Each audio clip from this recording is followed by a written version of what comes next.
Public affairs programming on Look TV is underwritten by the generous support of Pinnell's Restaurant, classic Italian-American food since 1922, and Stored Tech, technology solutions for computers, networks, and phone. Stored Tech, your technology, our passion. 1922, Babe Ruth debuts with the Yankees. WGY signs on air. Exterminator wins the Saratoga Cup, and Pinnell's Restaurant opens its doors for the very first time. For 5 generations, Pinnell's has been preparing delicious Italian food, served in a comfortable, home-like setting where everyone is welcomed. 90 years of authentic Italian recipes, 90 years of the freshest ingredients, and 90 years of the finest classic Italian dishes, all made daily by hand. Pinnell's Italian Restaurant, a Saratoga dining tradition since 1922. Most cybersecurity firms deal only with prevention, the systems that block hackers and viruses. Stored Tech knows the root cause is actually good people doing bad things. So we offer a security training program which includes certifying all participants to show they understand the basics. Technology solutions for computers, networks, and phones. Stored Tech, your technology, our passion. The Saratoga City Council meeting, an inside look at the decisions that affect you and our community.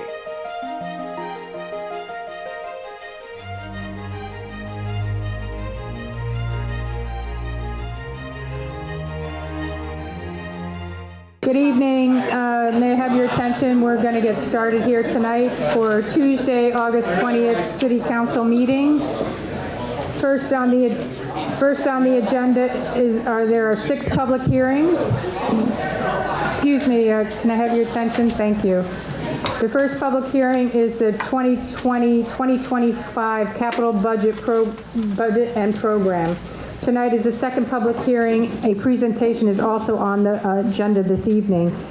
I will be asking the council to vote at the 9/3/19 council meeting.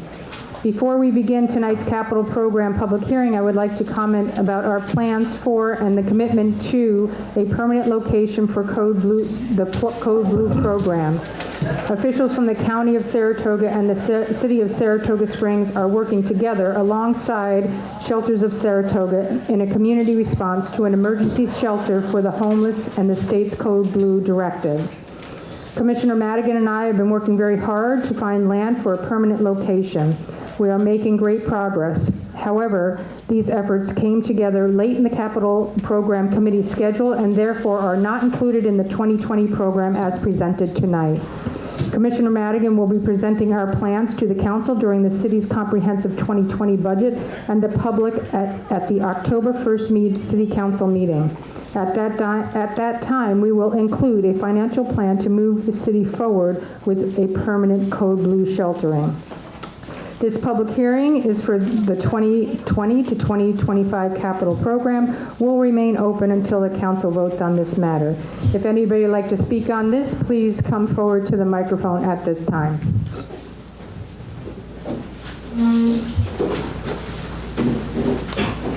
Anybody here to speak on the capital program and budget? Okay, then we're going to move on to our next public hearing. The next public hearing is Chapter 101, Dogs and Other Animals. You're leaving that open for last. Yes. Thank you. Dogs and Other Animals, and I'll turn it over to Commissioner Martin. Thank you, Mayor. So tonight's public hearing is a discussion of an amendment to Chapter 101 of the City Code, Dogs and Public Animals, with respect to urgent veterinary care. This amendment adds urgent veterinary care to the list of definitions in the ordinance. It requires that urgent veterinary care be rendered to domestic animals if they are found to be in need by an animal control officer or or a police officer. Care must be rendered within 24 hours or the individual will be subject to a fine of $250. This came to our attention because our animal control officers were finding several instances where, particularly dogs, but domestic animals in general, were in great suffering, and they realized that they had no statutory authority to deal with that. In addition to the amendment with respect to urgent veterinary care, this amendment would increase the fine for letting an animal run at large from $25 to $50. This is to keep it consistent with what we see in other municipalities. So that is the the second public hearing tonight. Great. If anybody would like to speak on Chapter 101, Dogs and Other Animals, please step forward, state your name and address. Okay, then we're going to move on, and we are keeping that open or closed, sir? We're going to keep that open, please. Okay, that will remain open. Our next public hearing is Chapter 216, Temporary Structures. Commissioner Martin. Thank you.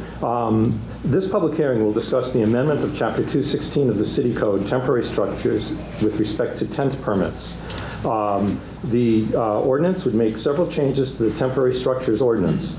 It exempts recreational tents from the permitting process. It moves the authority to receive applications for temporary structure permits from the Department of Accounts to the Department of Public Safety, and it makes the fire department the issuing authority for temporary structure permits, as opposed to currently it's the Department of Accounts. And this is required by the New York State Fire Code standards. If anybody would like to speak on Chapter 216, Temporary Structures, please step forward, state your name and address. Okay, doesn't look like anybody's here for that, so we'll move on to our next public hearing. Is Chapter 225, One-Way on Regent Street and Marion Place. Turn it over to Commissioner Martin. And before I start on that last item we are going to be voting, the tents we're going to be voting on, so we'll be closing that after tonight. Thank you. This is a public hearing to discuss amending Chapter 225 of the City Code with respect to the direction of traffic, one way on Regent Street and Marion Place. A number of parents of students at the Lake Avenue Elementary School, as well as some local residents and some school administrators, have asked us to consider making changes to improve the safety both of the drop-off and the pickup of the elementary schools at Lake Avenue Elementary. Frankly, it's a difficult school area because it's our most, what I would call, inner city school. It is located right in the heart of a densely packed residential area. The traffic creates some problems for the safety of the children who are being dropped off and picked up. We made some changes at the beginning of the last school year with respect to areas for drop-off and marking those areas on the Regent Street side. Although I think that helped, I think it was not enough, and certainly the observations of some of these parents and school administrators have been that it's not enough. I've asked Principal Messier from the Lake Avenue School to describe in more detail what the needs are for the school. And if you would, please, Dr. Barbara Messier.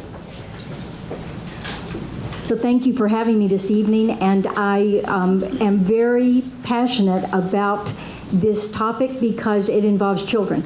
And anytime we are talking about our children, our most precious commodity, we want to be sure that they are safe in each and every way.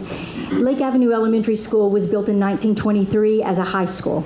And over the past almost 100 years, it has been a high school, a junior high, and now an elementary school, having been an elementary school since 1973.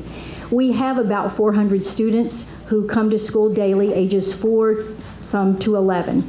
And they enter and exit our school either on Marion Place with bus transportation or Regent Street being dropped off by their parents. And both of those streets pose serious safety issues, each in their own way. So I'd like to talk about Marion Place first. This is where our buses arrive each morning and our children deboard and board in the afternoon. We have about 7 66-passenger buses and 3 small buses. The small buses bring in children from all over the district, so they're not in our routine lineup of the 7 that come in the morning or come in the afternoon.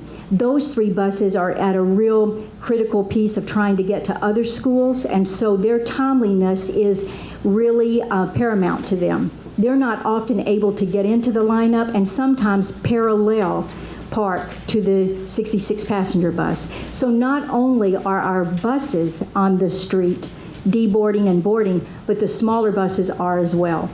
We are the only building in the district, the school district, that boards and deboards their buses off property. If you think of all the elementary schools, the middle school and high school, all of those buses go onto school property and are boarded or deboarded, but we are on the street.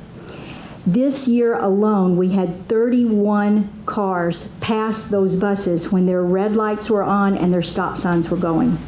That in itself is an incredible safety issue, and those are the ones that we were able to document. So the fact that Marion Place poses a problem for our 7 buses and 3 smaller buses, and that we are boarding and deboarding on the street, is something that we are urging you to consider making it one way. That way, those cars that are currently passing wouldn't have that opportunity. They wouldn't be traveling toward Lake Avenue, and the crossing guard would prevent anyone, as she always does now, from turning onto Marion Place. Now, Regent Street's a completely different issue, but again, a very big safety issue. Parents drop off their children or pick them up in the morning and afternoon. Regent Street is congested. Parents are in a hurry, kind of irritated because they're having to wait on the car in front of them that might stop and take out the musical instrument, give their daughter or son a kiss, and it just begins to backlog.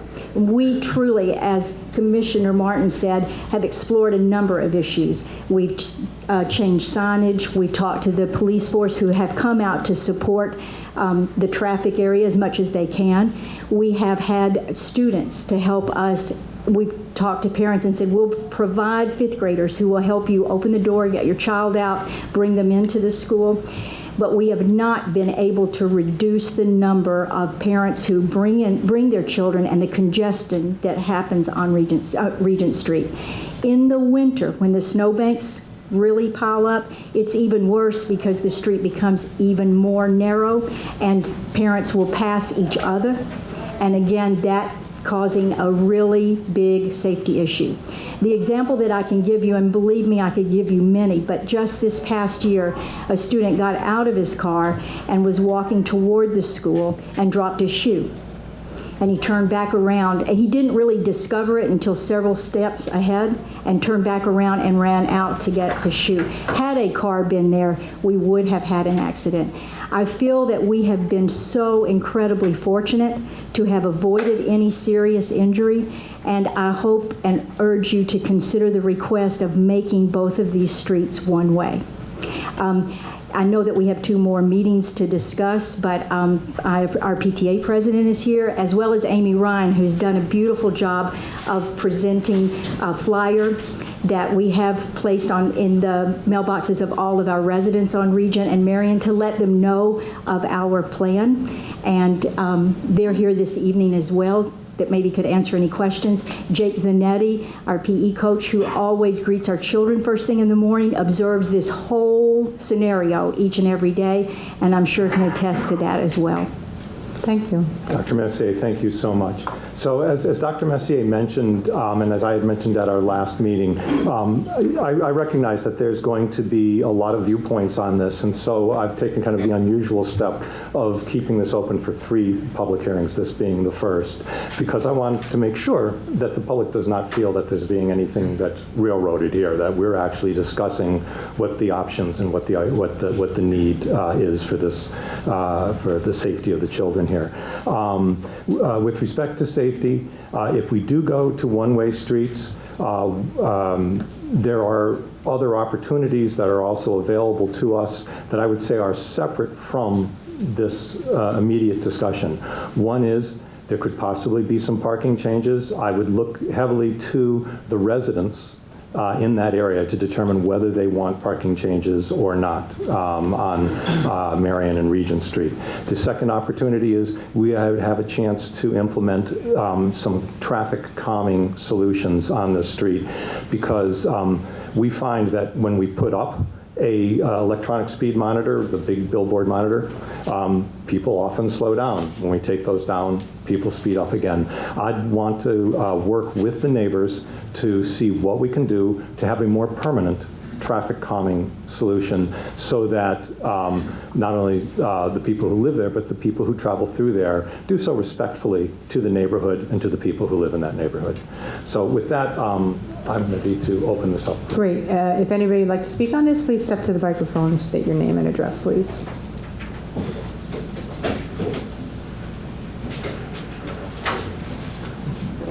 Quickly, my name is Robert Toole. I'm at 215 Regent Street, which is right across from the Lake Avenue School playground. I think the proposal is okay in concept, but we've had absolutely no specifics. And the specifics are the important part. Are you going to close Regent Street all the way back to the cemetery, the very end of Regent Street, make it one-way all the way from there, only from Caroline Street? How will the parking be affected? Because parking is a big problem on Regent Street. So you can't really comment on a proposal that's not been fleshed out. And that'd be my only comment at the moment, is that we need to hear more specifics about what you're planning to do. I think everybody's for safety, obviously, but the way it can be resolved can be done in different ways, which could affect, could have side effects that would be a problem in themselves. So I think we need much more specifics about what's planned. Thank you.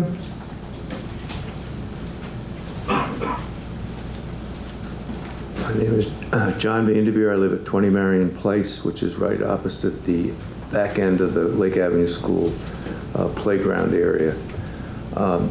This gentleman just mentioned specifics. One of the concerns that my wife and family have is that this is like, we're going to make it a one-way street. Is it going to be a one-way street all year, or will it be a one-way street just during school session? Will it be a one-way street similar to the way Caroline Street School has a one-way situation that's only during school hours, if I'm not mistaken, or until 6 o'clock? So to echo what he's saying, we don't have any specifics.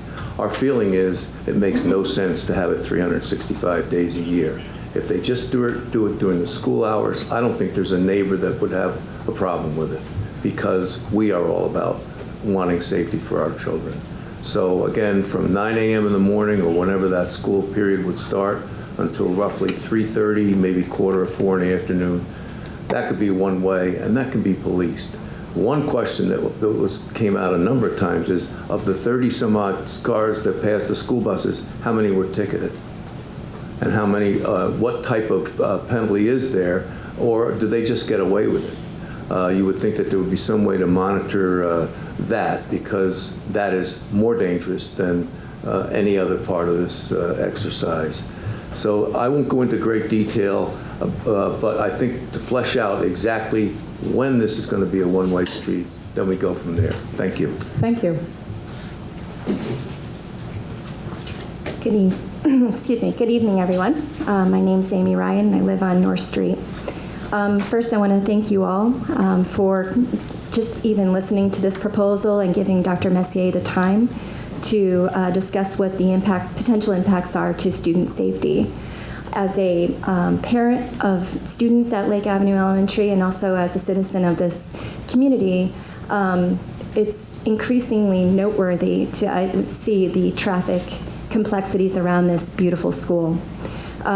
Children are very aware of the situation, and when I hear in the backseat of my car, "Mommy, I was a little nervous getting across the street.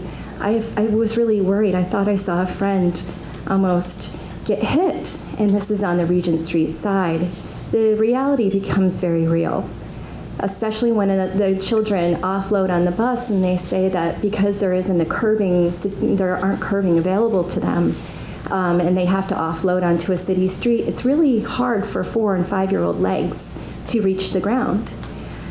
What really makes sense is that working with the community to figure out what is the best solution when it comes to traffic in this specific area. And we strongly feel that one-way solution would absolutely increase the safety of the students in the vicinity of the school, as well as traffic calming measures to ensure that parents, any type of vehicular, anybody that is trying to go into this area knows that they're entering a school zone.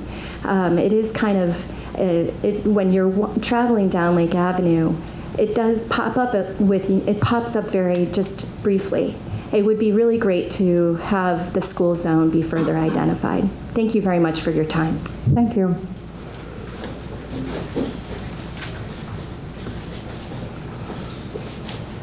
Good evening, Jared Osborne. I live on Nelson Ave, and my garage is on an alleyway that's in between Marion Place and Nelson Ave.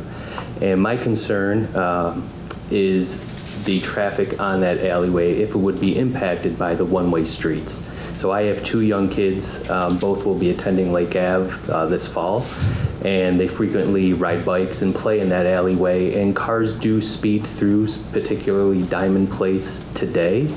And I want to make sure that that doesn't increase, because it is a very narrow area, and especially in the wintertime with the snowbanks and such, it gets smaller and smaller, and there's never ever room for two-way traffic in those alleyways, but we do have that. So whatever decision we come to, let's please be sure to consider the alleyways off of Marion as well as off of Regent. I know there's an alleyway in that vicinity as well.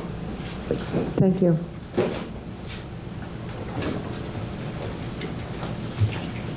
Good evening.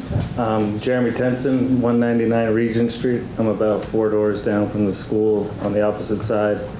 I'm all for the safety in the one-way. I think it would be great. And I'm a homeowner, and I have 2 children in Lake. Probably on the block from Caroline to Lake, I'm the only one with children in Lake Avenue. And so I'm all for the one-way, even though it's a huge inconvenience for us getting out in the mornings and coming back in the evenings. The only thing I would ask is that you don't do two-sided parking all the time. And the reason for that is obviously emergency vehicles. If there's ever an active shooter event, you can't get emergency vehicles down there. And you also have people that take advantage of that parking that go to the bars and restaurants. And then what do they do at 4 in the morning? They're coming back to their cars, carrying on, throwing their pizza boxes, sleeping it off in their cars. And then you also have people that, believe it or not, live in their cars on that block. We have a couple instances of people just on Caroline taking advantage of the non-alterative side rules that physically live there. So 20 more vehicles on our street will only encourage that behavior. It will be the spot to go to.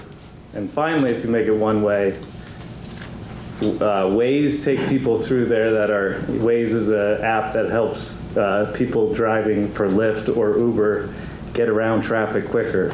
It sends them right down that street all the time. And people, if it was one way, I know they would take advantage of the speed that they can go down that street one way. Finally, the crosswalk at Caroline and Regent, there should be a proper crosswalk. There's often potential accidents with people trying to cross that street and confusion of one way or stoppage on both sides, but Caroline being a nonstop. So no one's really sure whether. So a crosswalk would be huge. And then finally, and we have a lot of great parents at Lake Ave, but they get behind schedule, and you have these minivans that turn that corner, and especially if they know it's one way, they're gonna fly down that, and they do, and I've almost been hit twice. So those are the 3 things I would wish you consider as you guys follow through with this. Thank you. Hi, Jill Dolinsky, 26 Marion Place. So thank you very much for considering the safety of children. I have 2 small children, another one on the way, clearly an important issue to me.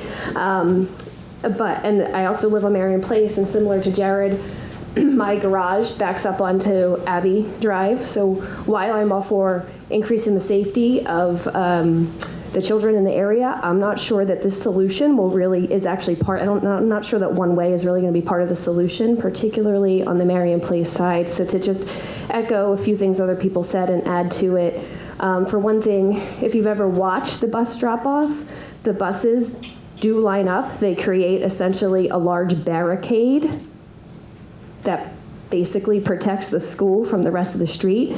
The children exit the buses to the right, and then they go into school. Unless you had a child recluse, they never go on the street side of the buses, ever. So I do feel quite comfortable with the way the school has set that up. I think they've done a nice job with the space they have to create a safe space for the children to exit the bus. Secondly, my 4-year-old is in preschool. I walk into school every day, right around the time when the buses are there. So I observe this most days. I see Sue. She takes her job very seriously. We're all very lucky to have her. I talk to her every day. I have never once seen this pose an issue where I'm concerned about the safety of my child or another on the bus side. Things that do pose a concern to me are the speed of traffic. So even on Lake Avenue, 15 miles per hour, the cars are not going 15 miles per hour. That's a big concern. There are no signs on Marion Place, and I'm not certain about Regent, that say 15 miles. When you're speaking, just to the mic. So yeah. Sorry about that. So there are no signs on Marion Place that say the speed limit is 15 miles per hour. That might be a measure that might help a little bit more. You put a one-way, and the gentleman just mentioned one-ways, people tend to go faster. Particularly in the winter when things are icy, when you know traffic could go either way, you're going to be more careful. One way, they're going to go faster. And I'm not just talking about the hours in which the buses are there. 365 days a year, you have to consider. So, and then the other piece of it, so that's one thing with the safety for the children. I can't speak as much to the Regent side because I don't see it as much, although I do see it some because I also have a dog who I walk sometimes down that area. And clearly some measures could be taken to improve the safety of the students over there. But perhaps Sue does such a wonderful job. There are a number of teacher assistants that are out at the time when the buses are loading and unloading. Perhaps you could put a teacher at the other side who is as diligent as Sue at her job. I think no one really wants to speed past the school bus. Most people really don't. I think they maybe just don't realize, as the one lady mentioned, they don't realize what they're coming into. So I think if you had more signage, more people, so they realized what was happening, that might help a lot more than a one-way street where people are still going to go fast. When the stop signs are out, cars really do try to abide by that. And sometimes they'll put their stop sign out, and I know this because I have to drive on my street. Regardless if I'm going left or right out of Abbey Drive, the alley, I might not see the stop sign immediately, but as soon as I see it, I will, of course, stop. So I'm not sure that the one-way really addresses the problem. So what I would ask is that you think about the solutions that you're putting in place to actually address the problem. Another couple of things to mention. I think Abbey Drive, the direction of traffic on the alleys is really important, particularly Diamond Place. When you put Marion, you have to think about all the downstream effects of one way. Even if it's 180 days a year, what's a school year? These are roughly 180. Even if it's only 180 days a year, you put that one way and Regent the other way. I live on Marion. I'm going to end up, I almost never drive on Regent. They're going to see me on Regent if you make Marion one way. So you're going to not really change my traffic. You're just going to bump it over to Regent instead of putting it on Marion. So that's not really going to help. And it is going to affect the traffic on the alleys quite a bit. If you know what the area looks like, and it might be useful next time, I don't know to put up a map, but if you know what the area looks like, teachers, people who are running late, parents, teachers, will come down Diamond Place, go down Abbey, and then shoot right across the school parking lot. So even school traffic itself will create a problem in the back alley, which is really only spaced one way, and in the winter is an even bigger problem. Furthermore, every day at the school, there's some sort of delivery. The trash comes most days. I can't say it's every day, but there's trash pickup almost every day. They come in off of Lake. So if you put one way off of Marion, they can come in Marion, but then to go out, they have to go out Marion into the neighborhood. They always go back out to Lake. There's a lot more space between Marion, between the entrance to the school and Lake than there is between the entrance to the parking lot and the end by Caroline Street, particularly in the winter. So by doing that, you are forcing a lot of commercial vehicles into the neighborhood throughout the day. So I think there's really a lot to consider, and I think there are some measures that could be taken that are not as drastic as modifying the street to one-way all the time, and also will not have as much downstream effect. I think you might consider trying. And again, I'm sitting here trying to think of other solutions for Regent, but I know the parent drop-off is an issue. That's something the parents, frankly, should be taking more seriously. The one gentleman brought up citations. I think that's an important point, because I do see a cop sit across the street on Lake and hang out there. I don't see him give people tickets. I certainly don't see them sit on the other end of Marion to enforce the stop sign thing. And I don't know what they're doing to enforce the parents are using proper etiquette for dropping their children off, but that would be another consideration. A little bit of enforcement for a few months might go a long way, as well as signage. Thank you. Thank you.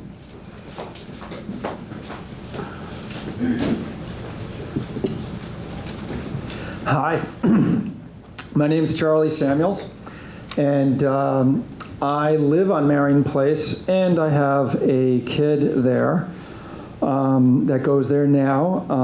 So I think I'm in a unique position for two passions there. This Lake Avenue School Zone proposal for one-way streets, I think, is a wonderful idea. We need to do something about the safety there, no doubt. I know firsthand about both streets. People go fast. The drop-off's really hard. The bus situation is not on the property. I totally understand. Something needs to be done. They're not just unsafe for students, though. They're unsafe for residents. So, you know, this is an area of extreme concern, should be an area of extreme concern in this city. And like I said, I think something needs to be done. I also think, I also think this is a wonderful opportunity to allow complete streets to flourish. This is something that is about safety. Those of you who do not know, Complete Streets was adopted in 2012 by the city. Can you just address the council, please? Oh, sorry. Thank you. That when we make changes, we take into consideration all modes of transportation and try to make it friendly and safe for everybody. So this is just a wonderful opportunity, because there's other things, other bike lanes and all kinds of things going that are going to be put in there. So my opinion to our neighbors and myself is a one-way street is a minor inconvenience in return for safety for our children. All right, so thank you. Thank you.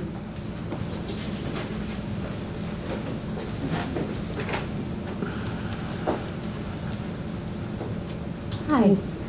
I'm Rachel Norsworthy. I am the parent of a rising 5th grader at Lake Avenue. We live over behind the high school on Empire Ave, so I'm one of those parents who goes down Regent every day to drop my daughter off. I think that it's wonderful that there's such a spirit of cooperation in all of this that's going on already. And I'm just going to give you one little nuance to think about.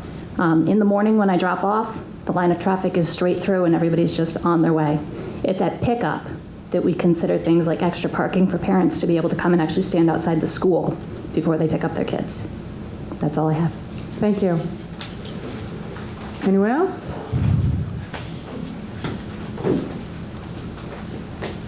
I'm Lori Dawson. I live at 4 Marion Place. I came here mostly to listen because I don't know for sure what I think yet, but I think a lot of important points have been brought up, and some of which I had already been thinking about. I did a little bit of research before I came here, and I feel like there needs to be more research done. I think we want to make sure that whatever change we make is actually going to make the improvement that we want in the safety.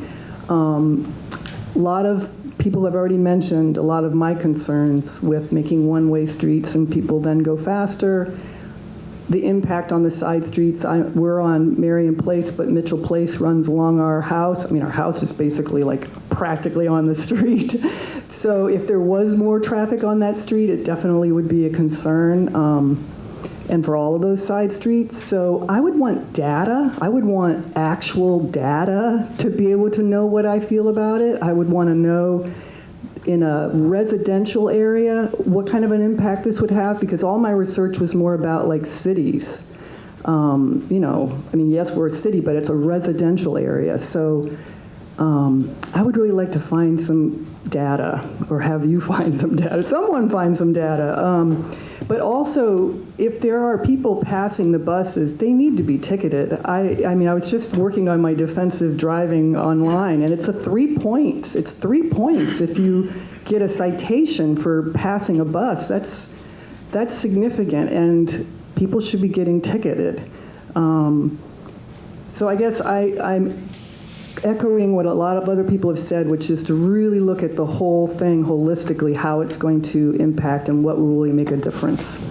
Thank you. Thank you.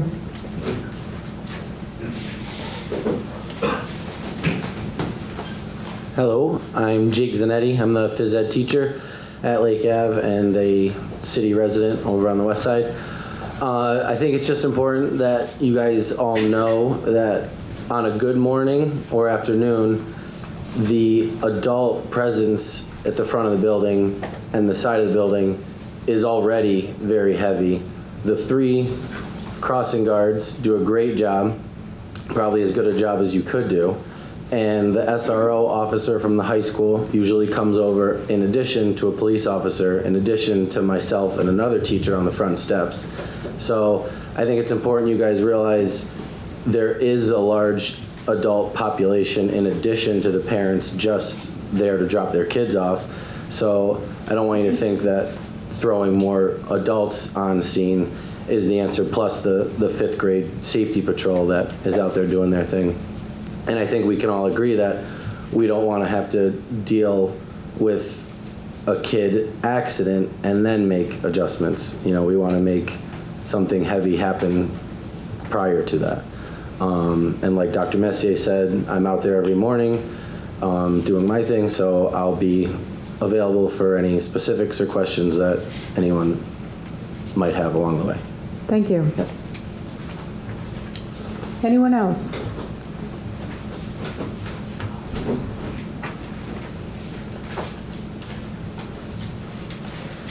Hello, my name's Alan Caruso. I live at 207 Regent Street. I just have some notes here. So last year, we had a meeting with the school and Commissioner Martin about parents and pickup and drop-off times. And many of the residents on Regent Street have problems during this time with parents that are picking up and dropping off because they don't obey the traffic laws. They don't read the signs, they don't follow the rules, and they don't get ticketed. And when they do get ticketed, once in a while, they go up to the parking enforcement officers and they start cursing and screaming at them. And we've watched them do this in front of their kids, setting a great example. They block our driveways, they park their cars on both sides, and they also go speeding down the middle. I've seen plenty of minivans do this. We have a dog. I don't have kids. She's 40 pounds, and I don't let her outside during pickup and drop-off hours because I'm afraid she's going to see something like a squirrel or something, and she's going to run out, and a car is going to hit her. A lot of our neighbors couldn't come tonight because we just got the notice yesterday, so thank you for the additional meetings. They're going to be here. I don't think turning Regent Street into a one-way addresses the issue, because it already is a one-way. During pickup and drop-off hours, the crossing people that are there and the police and the parents, they block the street off. So when you're coming in off Lake Ave, you can't make a left or a right on Regent Street. It already is one-way. And yet, a lot of cars go speeding down during those hours, and it's unsafe. I invite all of you to come during pickup and drop-off time and witness for yourself what actually happens before you make a decision on if we should make this a one-way or not. And come in the afternoon, and you'll see how few cars actually go down the street. Many of the neighbors on Regent Street are already gone by the time that pickup drop-off hours happen. Everybody's at work. And so it slows down right before school starts, or like right before the pickup time, and then it's slow again afterwards. Parking on both sides of the street, I think, is a terrible idea.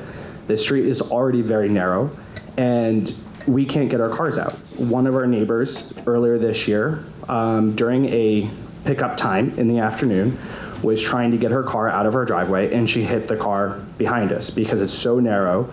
Our houses are in the city, they're on top of one another, we already have small driveways, and we can't make the turns. And so it's very hard to get in and out. I think that I would argue that the parents are somewhat the safety issue here, not the traffic flow. I think that ticketing should definitely happen more. They should get more parking tickets when they don't obey the traffic signs, because I know Saturday morning when I get home or when I get home late Friday night and Saturday morning I'm not out there at 8 a.m. to move my car, there's a ticket right on my window and they don't get tickets. I also think that if there were 32 cars that pass these buses during those hours, again, it's a one-way, it's people during that time, they should all be getting tickets. And I don't know if slowing down the traffic means putting in speed bumps or putting in, making the slowdown zone bigger or putting an officer at Caroline Street and Regent Street, but I don't think turning it into a one-way is going to slow that down, and I'm going to feel comfortable letting my dog out during those hours.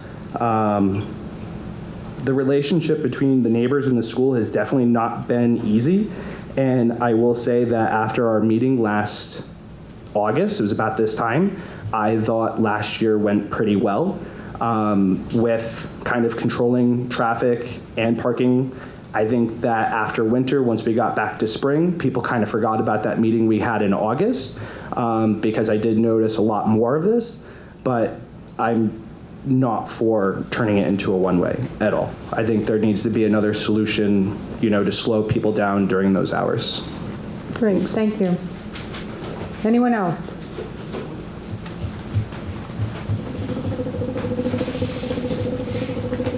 Hi, I'm Sarah Wright of Larkspur Drive and a Lake Avenue parent, and I'm one of those parents who parks on Regent most days for pickup and drop-off.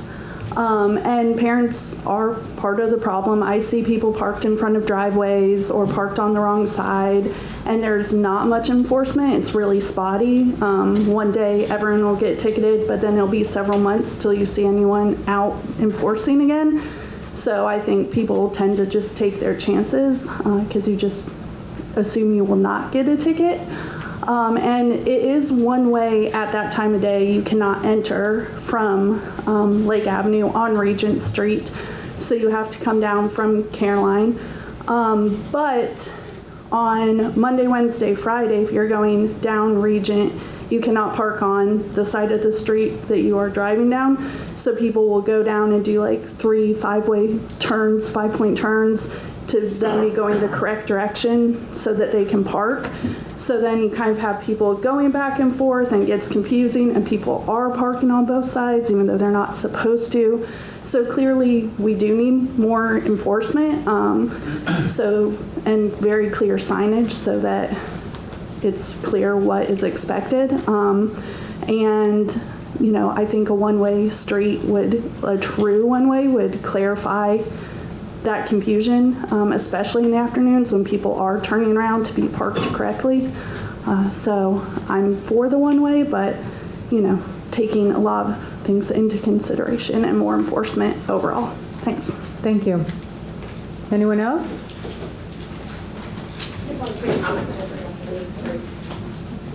One quick comment. Someone mentioned the double parking of the bus. Can you just state your name? Oh, sorry. Again, it's Jill Dolinsky, Marion Place.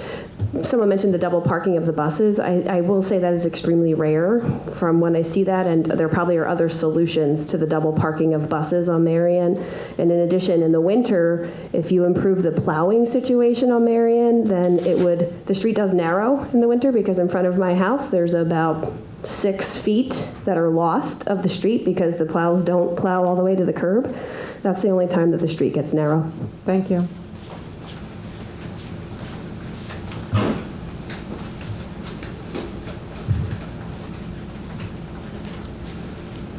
My name is Barbara Garrow. I live at 205 Regent Street, and I've lived on that street for 30 years. And every morning, pretty much, after church, I'm outside on Regent Street in the morning when all of this stuff is going on. And if I have to go somewhere, like I did one day, I pulled out of my driveway, and I live close to the middle of the street, so I'm not speeding. I pull out of my driveway, I get very close to a car, and a door opens, and a kid comes out, doesn't look either way. The mother doesn't look either way.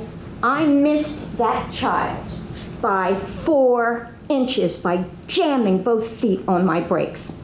So in listening, I have to say that another time there was an event at the school. They park on both sides. It was winter, it was late, it was icy. I come home, there's a car in front of my driveway. I went into the school, I walked up to the school. I talked to the principal and said, would you please talk about this license plate that's in my driveway because I can't get in my driveway. The school refused. So I have to say, I have not heard anything up here from City Council speaking about having Lake Avenue School take responsibility for this problem, for the parents disobeying so often, so much, and nothing being, they have no accountability or responsibility. But the worst part is they're teaching their children to disobey the law, that the law, it doesn't matter. You don't have to obey the law. So I think that the first thing that needs to be done is Lake Avenue School and the parents and the PTA and the children need to understand that obeying the law is important, and enforcement is the only thing that's going to make that happen. Everybody cares about the kids. Everybody wants the kids' safety. But if the kids aren't taught they need to obey the law, how are they going to be safe? Thank you. So one other thing I'd like to say about the one-way street. It is not going to stop any of the problems, not one. Because if cars that are already speeding down one-way streets, Jeremy was here, he used to have this big sign, slow down. They speed up there. If they don't think anybody's going to turn down Lake Avenue, they have no reason even to worry. So zoom, they'll go. And the situation right now, 4 hours a day, pick up and drop off. Regent Street is already a one-way street. So why penalize the citizens of Saratoga Springs and the citizens who live, residents who live on Regent Street with 20 hours a day, 24/7 of a one-way street that's not going to address, really, I can't think of one problem the one-way street will address. I can think of one situation that might address it, and putting in a traffic signal that would teach the parents to obey the traffic laws, the children to obey the traffic laws, and make it much easier for the crossing and much easier for the crossing guards.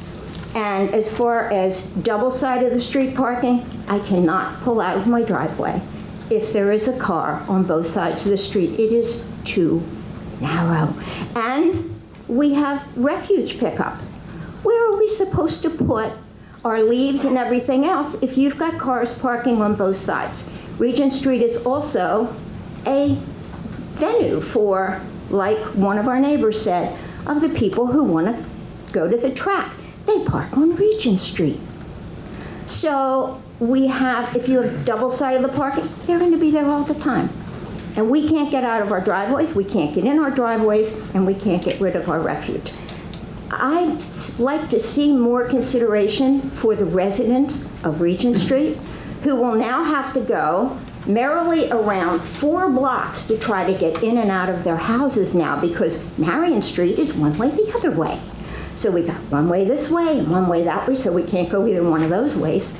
So I think that there needs to be a more cohesive, unionized, we need to all get together and solve the problem instead of the school trying to push the problems on. Suffering for the Regent Street residents, suffering for the people in the city of Saratoga Springs where they can't use 2 streets, and not taking responsibility and accountability for their own school. Thank you. Can I make one more short point? We have other people, somebody else is coming. In a minute, sir, please. Thank you. Hello, I'm Brandon Akers, and I live at 209 Regent Street, or 207, not 9. Maybe 9 sometimes. So when we had a meeting with the school and Commissioner Martin, I felt like walking out of that meeting that there was some sort of solution, and that solution was going to be ticketing the parents that were causing the congestion on the street. During the meeting, though, I wasn't as confident when the solution was, let's just have informational packets that we could give them about how traffic works. And I felt like that was like really a slap in the face of the residents, because traffic signs are the same anywhere you go within the US, alternate street parking, and it should really be something on the parents, to kind of go for. I would say I myself, this year alone, or my guests have gotten probably 10 parking tickets. And one of the parking attendants literally lives across the street from us. So he's just giving his neighbor all tickets every morning, which I've got to talk to him about that. Another gentleman here addressed that, there's lots of adults when people are dropping off their kids. And I think that's true, but I think a lot of those adults are parents socializing. Oh, how's Johnny and Susie, blah, blah, blah, we're parked here for a while. I think it's really a farce to call it a drop-off point. It's not a drop-off point, it's a park and hang out, and then I'll go back to my car and kind of, go on with my day. So I would just ask that I think the solution at hand for a one-way street is really not a solution at all for the real problem, which is actually just congestion within the streets. So turning into a one-way, adding more congestion on that street, it's not gonna change. Even if you have a one-way street and you can only park on the right side of the road, people are still going to park on the left side of the road because that's exactly how it is, and we literally will not be able to get out of our driveways. So I just ask that we kind of go back, look at this with new eyes, and really find a real solution. Thank you. Hey, who else wants to speak here, just so I get, an item? This is on the Marion Regent Street. Yeah. Hi, yes, I'm Chris Mattison. I live at 28 Friar Tuck Way. I don't have kids at the school, but I do go past there a lot and see the challenges that you're all facing. I was Commissioner of Public Safety a number of years ago, and at that time, Mark Benequista and Andy Prestigiacomo and I tried to come up with some solutions for the area around the school, especially at the Regent Street corner. And we made some minor changes, but it's really a big challenge. So I congratulate Commissioner Martin for bringing this up to try to make this safer and try to make this more logical, especially for safety for kids. That's a big issue. So I heard some really interesting comments, and I think that there are some very good ideas. Complete streets, incorporating that makes a lot of sense, and making sure that there's adequate width for emergency vehicles makes a lot of sense. I don't envy you all because you have some tough choices to make here. But in the old days, when they first built the school, and I've already walked to the high school on Lake Avenue, and from the west side and the east side, they had none of these problems. And so, it's an old building, and it's a new set of circumstances that obviously they couldn't anticipate in the 1920s. Thank you. Thank you. Can I just see a show of hands? Who is left here? Okay, I think it's you, sir, and we're done. We'll be done with this. Thank you. Again, my name is Charlie Samuels. I live at Marion Place, and I hear a lot about the temporary one-way on Regent. Yes, I guess technically it is a temporary one-way, but I have personally experienced, I walk my kid to school, obviously, I live so close. 3 times I've seen people blow past the traffic guard there and go the opposite way on that street. And so, that is unbelievably dangerous and ridiculous. So I think a one-way would help simplify that situation greatly. Thank you. Okay. Thank you all for all your comments. I'll turn it back to Commissioner Martin if you have anything to say to wrap this up. And this is going to remain open. That is correct. This will remain open. For those who were looking for more information about what specifically the ordinance would do, it's on our city website. You can click onto this item, and the proposed ordinance will appear. But basically, it would impact those portions of Marion Place and Regent Street, starting at Caroline and ending at Lake Avenue. Just to make sure that is clear. And I have nothing else at this time. Okay, thank you. And that would conclude that. So we're going to move on to our next public hearing. If you'd like to exit, you can at this point. I'll take a minute break.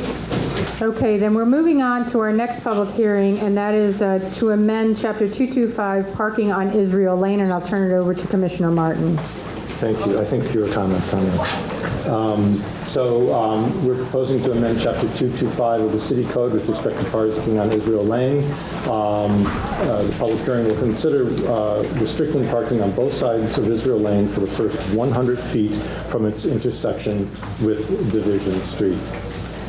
Great. If anybody would like to speak on this, please step forward to the microphone, state your name and address. Doesn't look like there's anybody here for that, so we're keeping this open or closing? No, we're voting on this tonight and closing it. Okay, thank you. So we'll be closing that, Lisa. The next item on the agenda is Liberty Affordable Housing, and that's under Commissioner Frank, and I'll speak for him tonight. That is going to remain open until further notice when we hear from Liberty. So that concludes our public comment, or a public hearing time, and now I'd like to have a call to order. Commissioner Madigan? Present. Commissioner Shiraka? Here. Commissioner Martin? Here. Mayor Kelly? Here. Supervisor Beach? Here. Supervisor Gaskin? Please rise to the Pledge of Allegiance.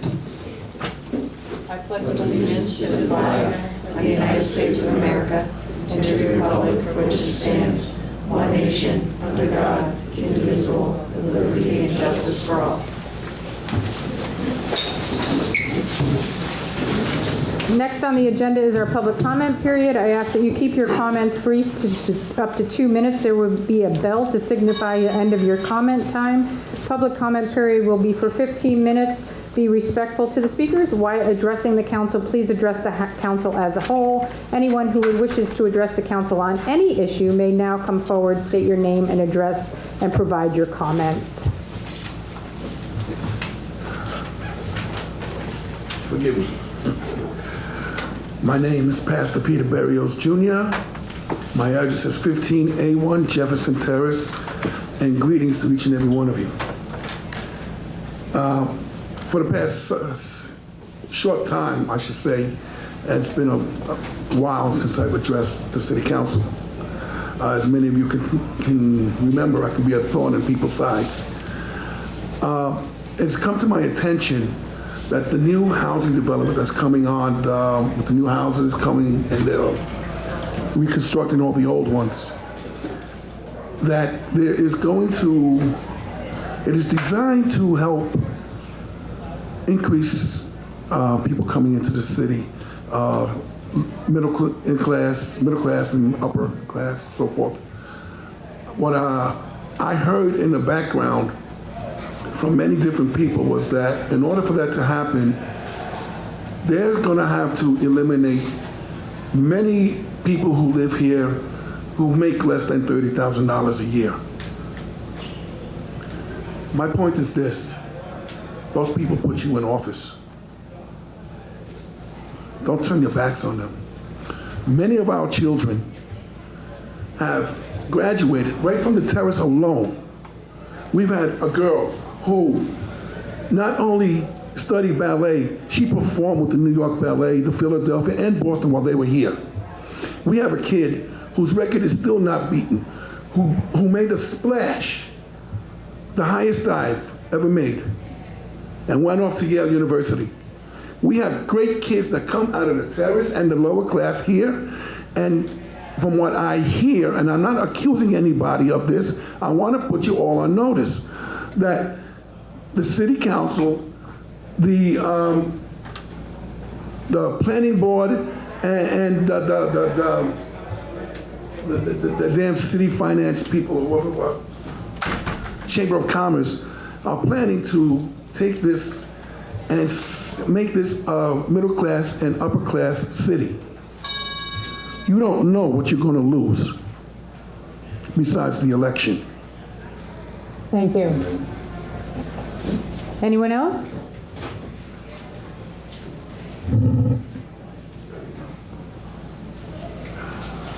Hi, my name is Chris Matisse, and I live at 28 Friar Tuck Way. I'm here also, as I did the last two meetings, to speak about the comprehensive plan regarding parcel number 1, Morgan Street.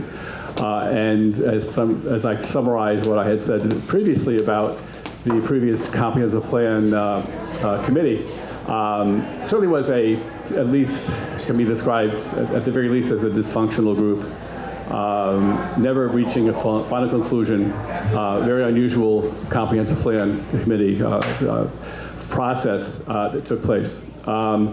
The idea of changing the zoning on Morgan Street came about at the very last minute and was given very little consideration by that committee. So the only thing that that committee had that I know of in common with the previous 3 comprehensive plan committees was that not one of those, probably 80 people, ever looked at a zoning map and looked at Morgan Street and independently said, oh, that's a great place for commercial use. And why would they? If you look at Morgan Street, it's not level, it's not straight, visibility is terrible, it barely resembles a city street, it's more like a rural road. Not the kind of place that you would expect to see commercial use, especially a busy commercial use. And certainly a street that has nothing in common with any other street in the city that's being used for such purposes.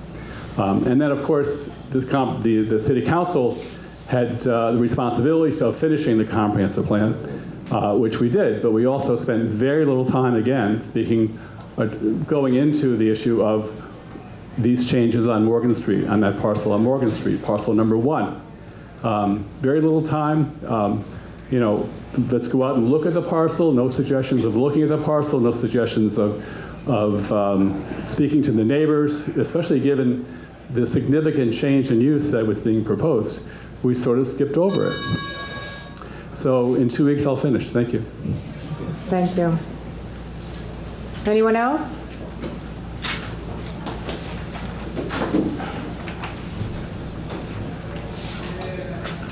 Good evening. Wendy Mahoney, Manager of Sustainable Saratoga. I'm going to read a quick statement on behalf of our organization.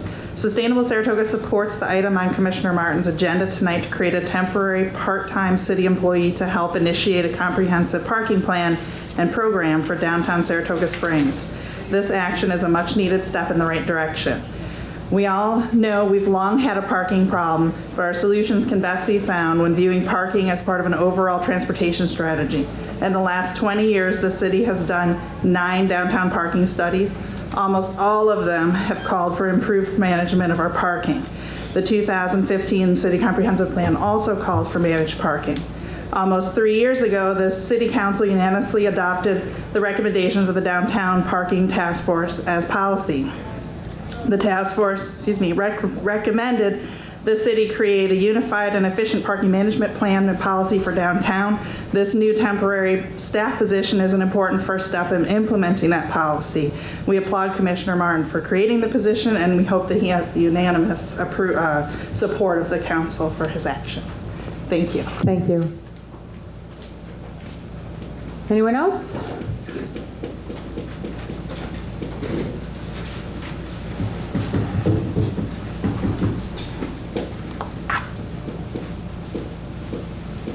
Hi, I'm Frank Schultz, resident of the city of Saratoga, and I would like to talk about the recent finding of the Ethics Commission on the energy contracts.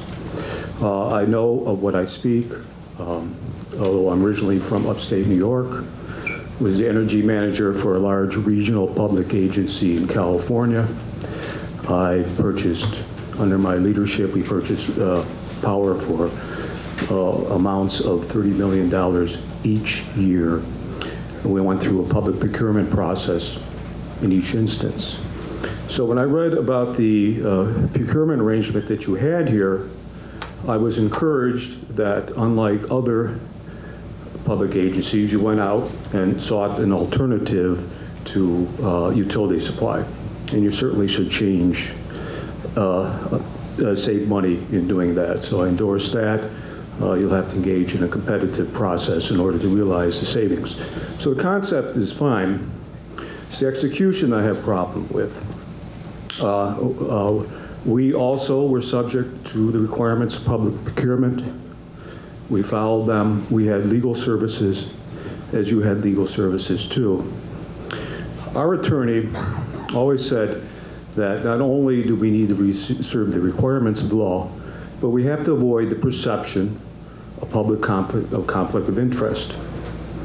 And you have to ask, what's this? You know, how could that be that the boxes are all checked, it should be okay? Go back to the principle of public office, which you all hold, is a public trust. In order for you to govern effectively, you need to be trusted here. So that's the standard that I think that you should apply. You can look in the newspaper here and have to see if there's reason to not trust what's taking place here, whether it meets that standard of avoiding the appearance of a conflict of interest. What I would recommend. No, I think you're done. It's 2 minutes. Let me just finalize. Sir, I'm going to cut you off at 2 minutes. Everybody else had 2 minutes. So I'm sorry, but that's the rules, and other people were wanted to go on too. So you can come again at another time, but everybody's to 2 minutes. Thank you. Anybody else? Okay, then the council has any comments on anything at this point? If not, I will make a comment on the pastor's comments, just to say that there will be all different levels going into this housing plan for the Housing Authority, and I will get those numbers to the pastor. And without further ado, I'll move on to our presentation of the 2020 to 2025 proposed capital program, and I'll turn this over to the Deputy Mayor, Lisa Shields.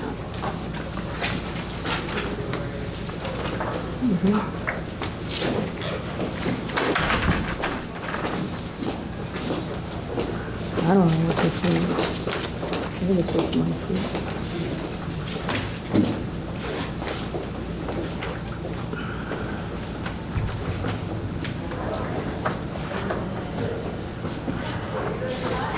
Thank you, Council. You have copies of these slides in miniature form in front of you. On behalf of the Capital Program Committee and the Mayor, I wanted to thank you for letting us share this program with you for the 2020-2025 capital program and budget. I also would like to thank the committee members, representatives from each of the departments, as well as the Director of Finance, who's very helpful through our meetings and providing reports and updates for us during our ranking discussions. And as well the Safety Committee members who contribute to the discussions along the way as well. So thank you for that. Can you just talk into the mic, please? Thank you. Yes, I'm sorry. So what we have in this table is a summary of the ranked projects. We'll get into those in the next slide, as well as the water and sewer projects, which are funded from the water and sewer funds. As you can see, the total expenses represented in these projects is almost $17 million. I'll address some of the specific projects that are being recommended or requested in this program.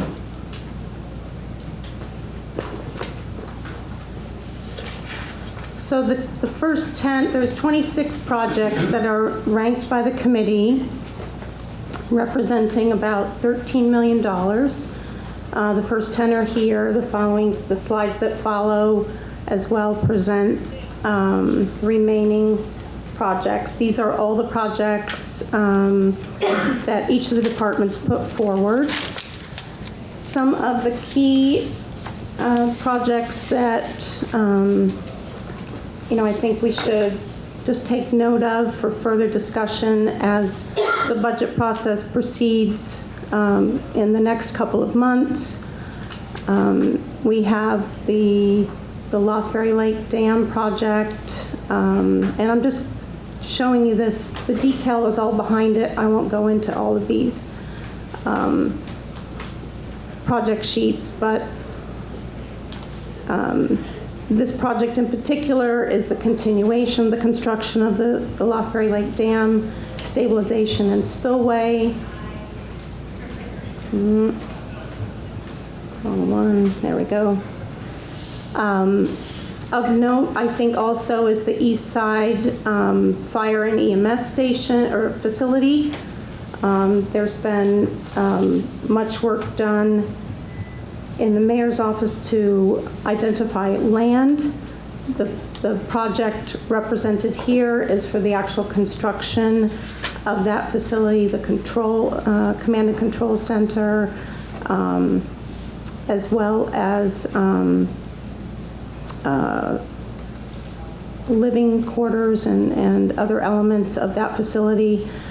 But it hinges on getting the land. So we expect that there will be possibly an announcement in the near term.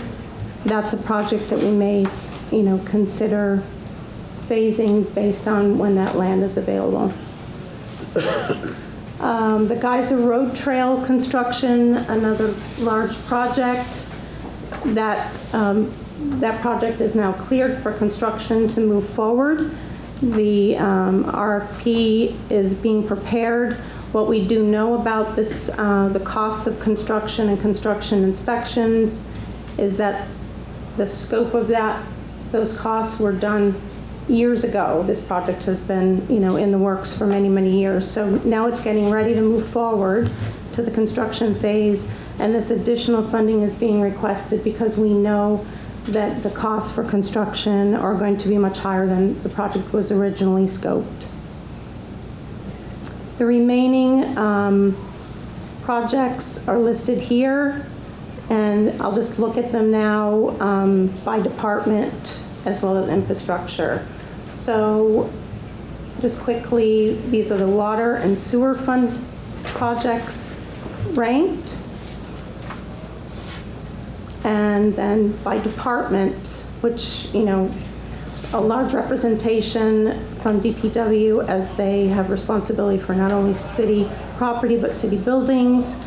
And that requires the equipment as well to provide that maintenance. So that's their projects. And then public safety's projects, the EMS station, as well as the local traffic signal computers and equipment. From the mayor's department, the 3 projects are the Geyser Road Trail, Complete Streets, and Greenbelt, ongoing work there.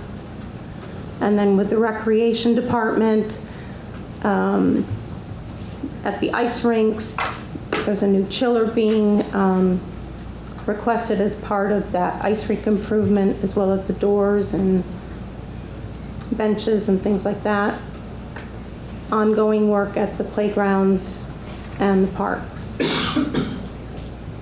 So the complete budget and program has been filed with the city clerk. It's on the city website. All the project worksheets and details are included with that. And unless you have any questions. Anybody have any questions? Thank you, Lisa. Okay, yeah. I appreciate that. And I will be asking the council to vote on 9/3/19 at that council meeting. Moving on through our agenda, I'm going to move to the consent. There's no executive sessions. I'm going to move to the consent agenda. I move that the city council approve the consent agenda as described in this agenda. This is a motion. Is there a second? Second. Any discussion? All those in favor say aye. Aye. Any opposed? Abstentions? The matter passes. On to the mayor's department.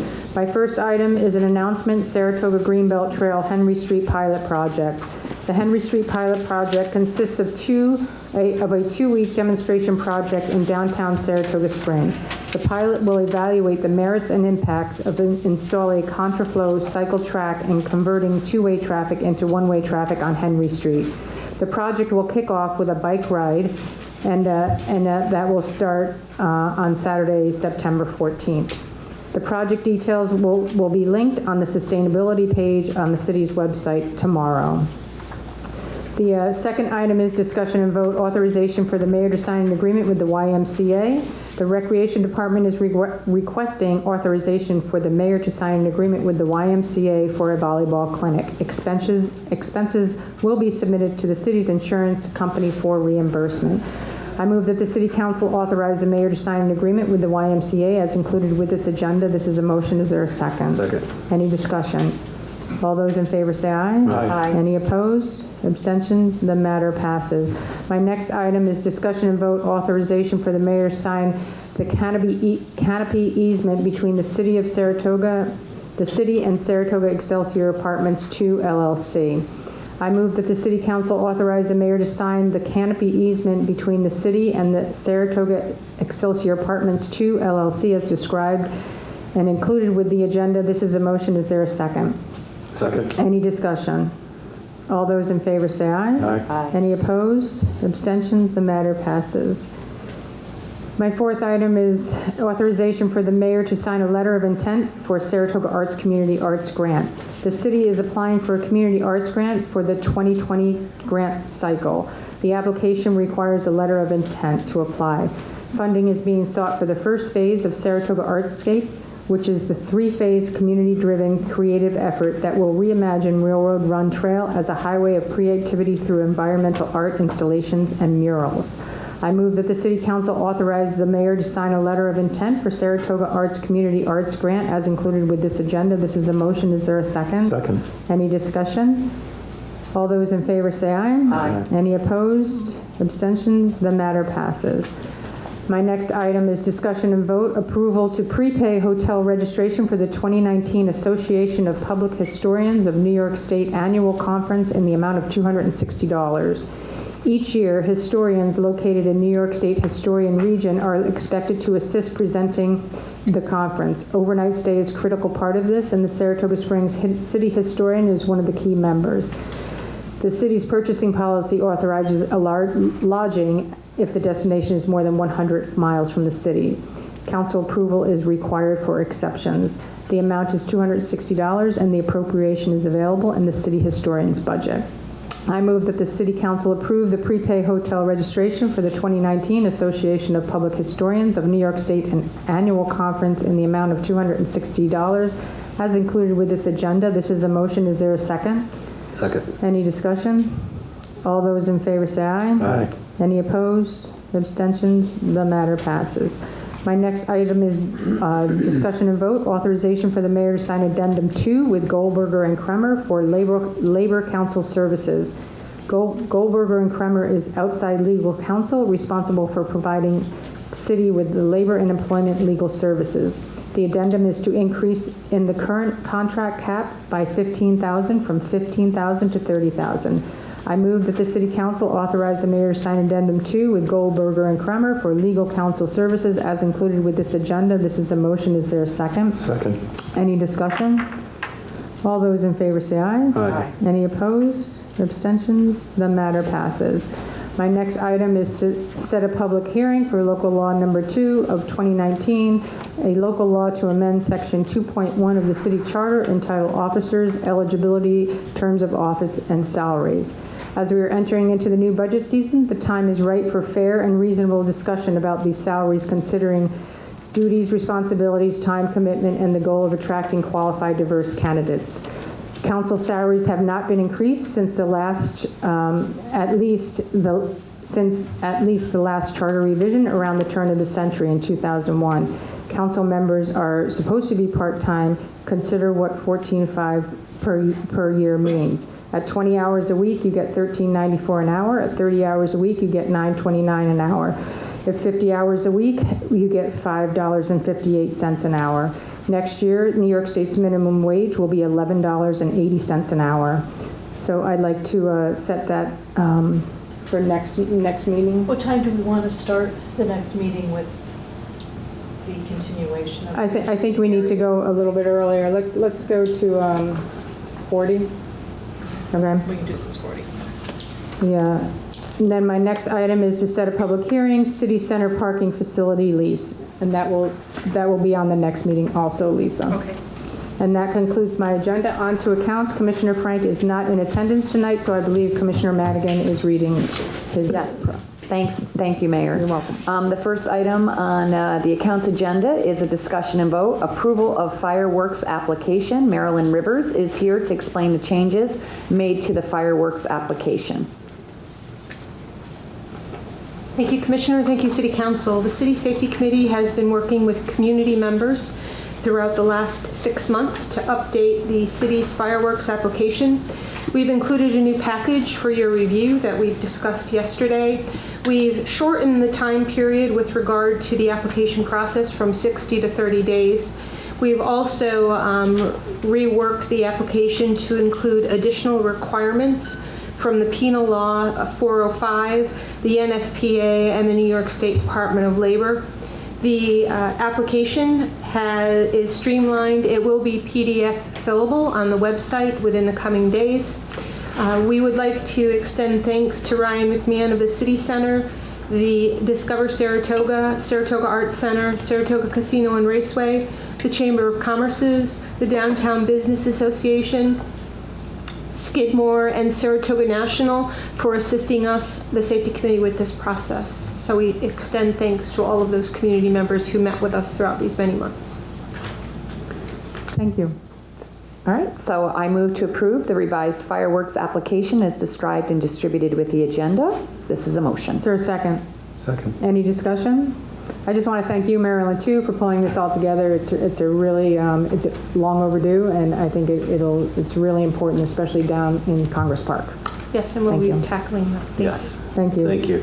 Thank you, ma'am. And all those in favor say aye. Aye. Any opposed? Abstentions? The matter passes. Thank you. The second item is discussion and vote approval of updated risk and safety manual, and Marilyn Rivers is here to explain these updates.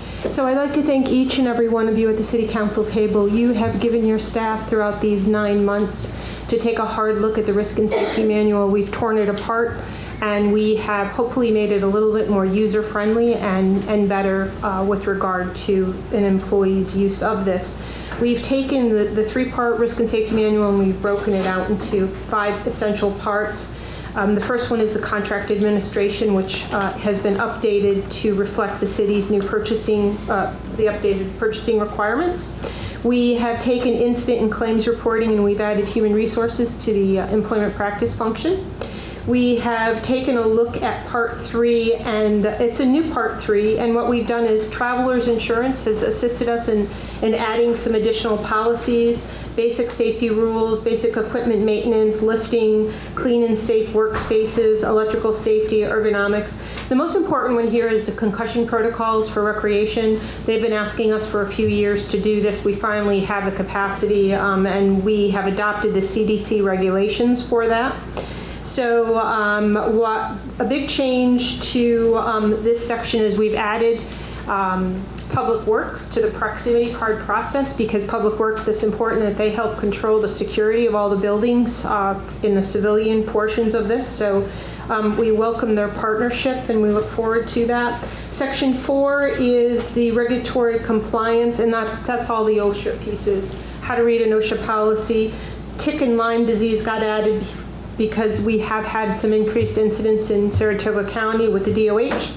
And we've added we've updated some boiler and machinery emergency generator sections to this. And the new 5th section is the appendix forms, which again will be PDF fillable, and we thank Commissioner Madigan for her staff as they assist us in doing that, because it helps all of us from a long-term perspective. So thanks go out to the Safety Committee, Travelers Insurance, Matt Debate from Amsher, because he's very patient in having us, go back and forth. And Public Safety has done a tremendous job, along with Public Works, in a lot of these reiterations, in addition to Vince Deal and Artis. And Brian Kremer was the employment practice lawyer who took a look at fleet safety. All of the unions have signed off on this.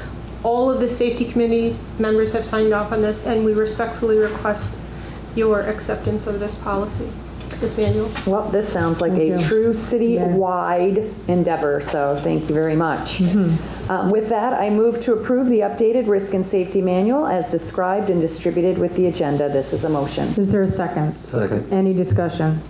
All those in favor say aye. Aye. Any opposed? Abstention? The matter passes. Thank you, Marilyn. Thank you.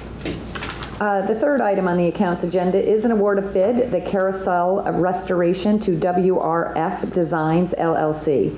This is an extension of bid originally awarded on November 20th, 2018. The extension is for an additional year. Upon the recommendation of the Department of Public Works, I move to extend the bid for carousel restoration to WRF Designs, LLC for an additional year under the same terms, conditions, and prices. This is a motion. Is there a second? Second. Any discussion? All those in favor say aye. Aye. Any opposed? Abstentions? The matter passes. And that concludes accounts, and now on to finance. Thank you, Mayor. The first item on the Finance Department agenda, or my agenda this evening, is an announcement about the 2020 budget, and this is an update. Revenue and expense worksheets were due back to Finance by Wednesday, August 14th. At this point, we have received all the general fund information to begin constructing the comprehensive budget, which will be distributed to the City Council and the public on October 1st as required by the City Charter. The capital budget, which was presented this evening, will likely be voted on at the next City Council meeting, in time to have that also transmitted to the Commissioner of Finance by September 15th, according to the City Charter. Between now and then, I will be meeting with each department to discuss their requests and priorities, and actually some of those meetings have already started. And as I did state in the call letter, my goal is to meet the needs of the city while maintaining a stable city tax rate for 2020. Should anyone have any questions or comments, please do not hesitate to reach out to either me or my deputy. Item number 2 is a discussion, assignment for the refund of prior year taxes. On September 1st, 2015, the City Council adopted a resolution creating an assignment for the refund of prior year's taxes resulting from any proceedings to review an assessment under an Article 7 of the real property tax law. The resolution stated that an annual calculation must be completed by the Commissioner of Accounts to verify the city's exposure. The calculation is to be transmitted to the Commissioner of Finance on or before the second regularly scheduled meeting in August of each year. That's where we're at right now. At that time, the Commissioner of Finance will then verify that the city has, and in the actual assignment, an amount not less than 50% of the estimated exposure. The resolution also states that the Commissioner of Finance shall report to the City Council the results. So the Finance Office has received the report. We received it on August 7th, 2019, and it states that the exposure is estimated to be $389,717. As of August 9th, 2019, the assignment had a balance of $146,609, which is less than 50% of the outstanding tax refund exposure. My department will work with the Accounts Department through the budget process to determine how much additional funding will be needed for this assignment, if any. There are some outstanding exposures that we believe may settle or may come off the books, but I will keep the council apprised through the budget season as to how much we may need to contribute to this assignment. Thank you. Item number 3 is an appointment, Catherine Hoover, to Complete Streets Advisory Board. This is a reappointment of Catherine Hoover, founder and owner of Saratoga Paint and Sips, and most recently, Palette Cafe. She is originally from New Orleans, and Ms. Hoover moved to the area in 2011 and has been very active in the community ever since. I look forward to her continued success on the Complete Streets Advisory Board. I'm thrilled that she is willing to continue on for another 2 years. She has some great ideas, and she offers some unique experiences and opportunities that she brings with her to kind of expose the city to. Her term will run from August 20th, 2019 through June 30th, 2021.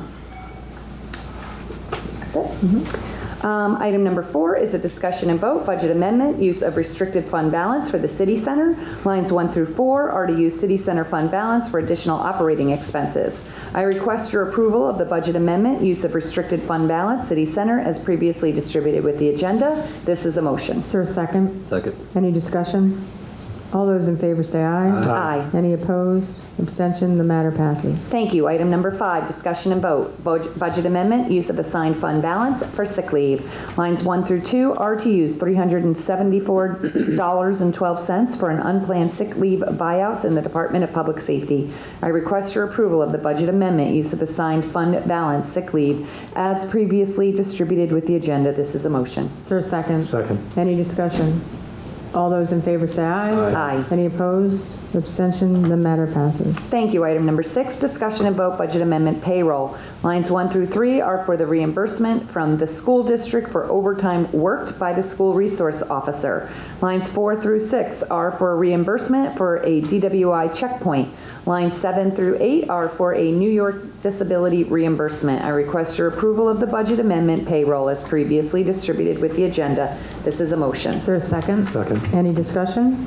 All those in favor say aye. Aye. Any opposed? Abstention? The matter passes. Item number 7, discussion and vote, budget transfers payroll. Lines 1 through 2 are to cover IT payroll through the year end. Lines 3 through 5 are to cover personnel costs associated with a part-time traffic employee. Lines 6 through 7 are to cover the salary of the acting police chief. Lines 8 through 10 are for fire department employees out on 207A. Lines 11 through 12 are for police department employees out on 207C. Lines 13 through 15 are to cover the cost of recreation clinic payroll. Lines 16 through 17 are for vehicle repair costs in the sewer budget. Lines 18 through 22 are for unforeseen expenses in the accounts department associated with the City Hall lightning strike and to move a code expense to the correct expense line. Lines 23 through 30 are to cover payroll expenses through year end in the mayor's office. Lines 31 through 32 are to cover the temporary part-time employee training and the new human resources employee on benefits management. I request your approval of the budget transfers payroll as previously distributed with the agenda. This is a motion. Is there a second? Second. Any discussion? All those in favor say aye. Aye. Any opposed? Abstentions? The matter passes. Thank you, Mayor. That completes my agenda. Thank you, Commissioner. On to Public Works. Thank you, Mayor. The first item on my agenda is just a brief presentation. It's the WRF Design LLC for the Congress Park Carousel Restoration Project. And I'm going to ask Rachel just to move the slides along. The carousel in Congress Park obviously is a community treasure. Built in 1904, this historic 2-row wooden carousel by Marco Charles Illians is a one-of-a-kind, significant fine arts piece of the city of Saratoga Springs. And we'll move on to the first slide here. Again, 17 years in operation, there was over 850,000 rides. So it obviously gets used pretty good. I would say. Yep. The bid was awarded to WRF Designs for, LLC, obviously on November 6, 2018. The cost per horse was $3,600, and the cost per chariot is $3,900. WRF has more than 30 years of experience in carousel restoration. The last full restoration occurred for the grand opening in 2002, so it was overdue for, to start the restoration process. January 2019, 5 horses were packaged up and shipped out for restoration. And you can see on these horses, we're almost down to the bare wood. They really started to, to take the ride started to take a toll on the paint. Obviously, some of them needed, as you'll see, in the presentation, some of them needed more than just painting. They actually needed to be glued and doweled together, and because again, they're carved wood. So, and these are the 5 horses that went out this last time.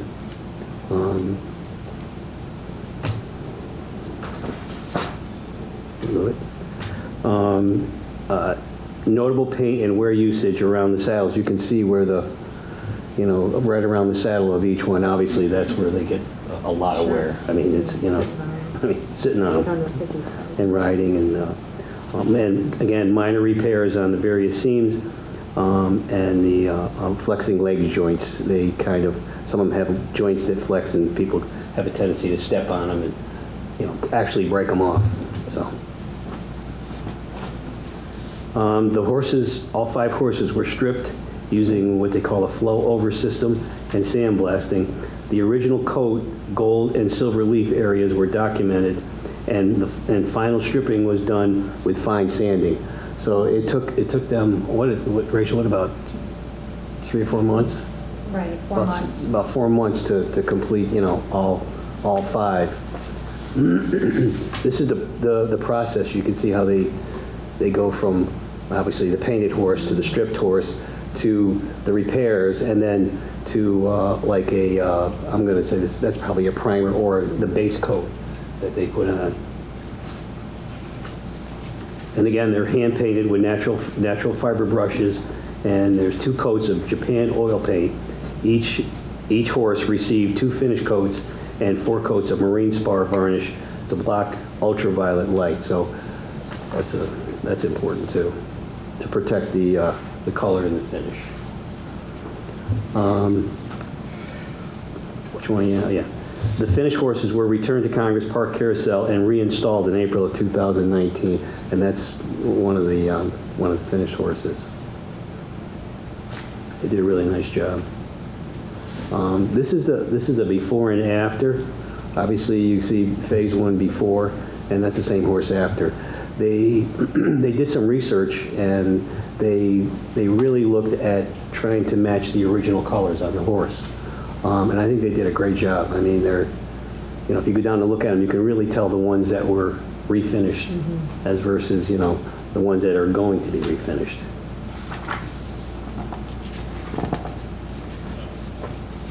The layout, there's 28 horses, and obviously it's a 2-row carousel, and that makes it unique too, because I believe that there's only 1 or 2 in existence, just 1 in existence. We have the only one, 2-row. So that's a treasure in itself. And again, when they chose the 5 horses, they picked them, you know, around so they didn't knock the carousel off balance. So they had to move around to pick them off and then, you know, put them back in, so it stayed pretty much balanced. And the next step is phase 2 of 5. And that's, obviously, we did that tonight, you know. And if there's no questions? No, they look beautiful. Yeah, they did a nice job. Great job. Again, there's 28, and we're going to try to get at least 5. This next year, we believe we're going to do 6. We have enough money to do 6. Nice. So, you know, little by little, we're getting it. We did look into a service contract. The service contract was $8,000 a year. But what they would do is they would come in and they would pretty much go over every single one. So that would cut down on any future restoration. Something I think the city council, I'm talking with them about. They're recommending that we do something like that. I need to get more information from them, you know, in regards to $8,000 is a lot. Again, you know, it's the cost of maybe doing 2 horses, but they'll come in and do them all. So again, that's something I'm talking to them about. Great. Thank you, Commissioner. Second item on my agenda is discussion and vote, authorization for the mayor to sign agreement with WRF Design LLC for the Congress Park Carousel restoration.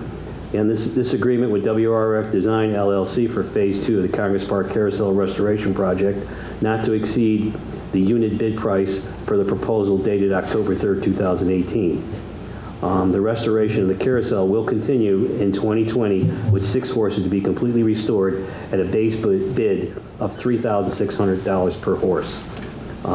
Therefore, I move for the mayor to sign an agreement with WRF Design LLC for the Congress Park Carousel Restoration Project in the amount not to exceed the unit bid price per the proposed dated October 3rd, 2018. And I put that in form of a motion. Is there a second? Second. Any discussion?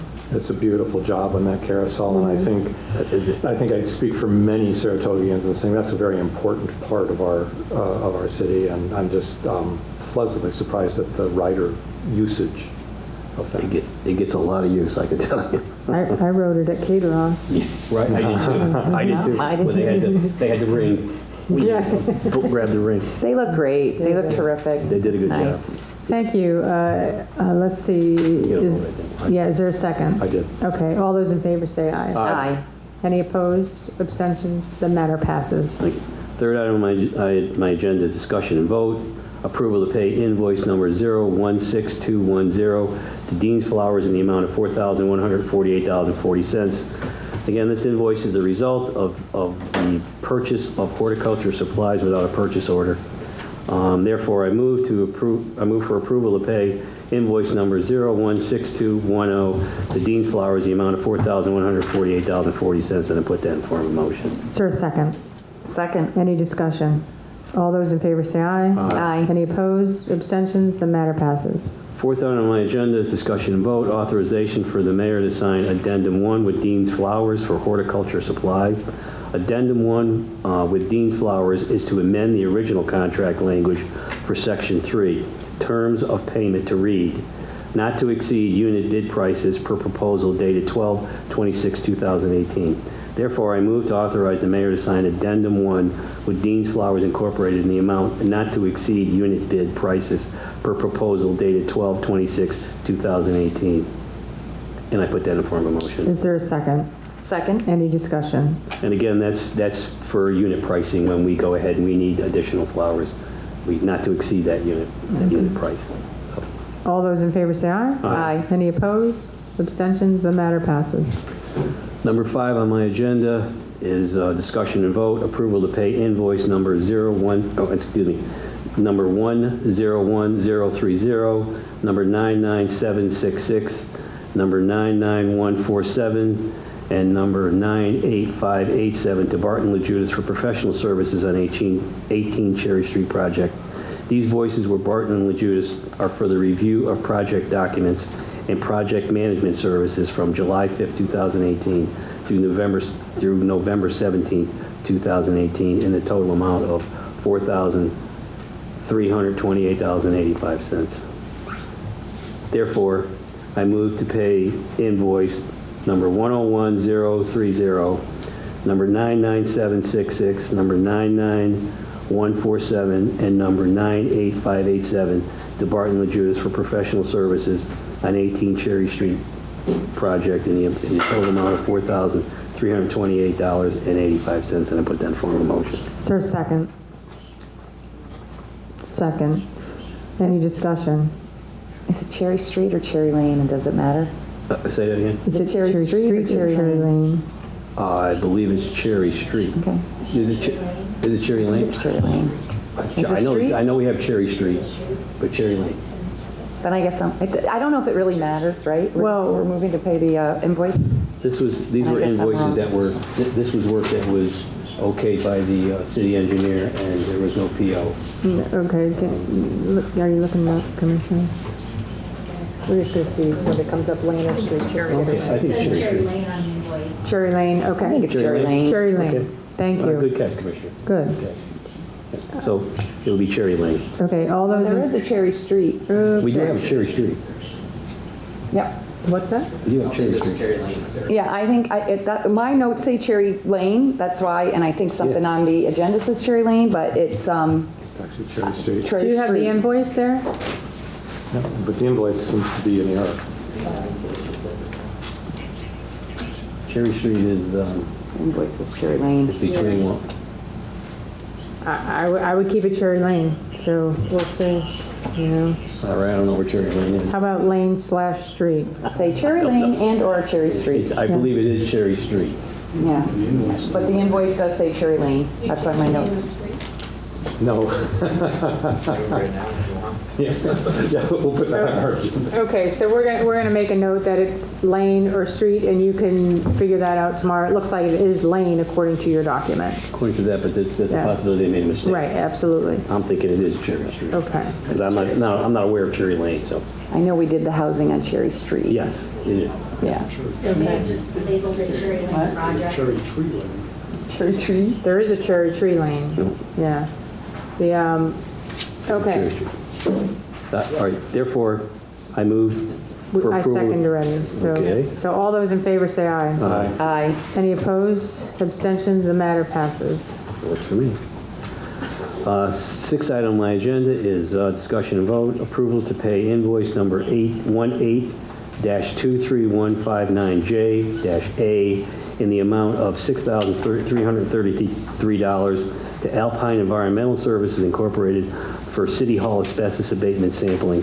This invoice is for ongoing asbestos air sampling and sample analysis of City Hall. Therefore, I move for approval to pay invoice number 18-23159J-A in the amount of $6,333 to Alpine Environmental Services Incorporated for City Hall asbestos abatement sampling, and I put that in form of a motion. Is there a second? Second. Any discussion?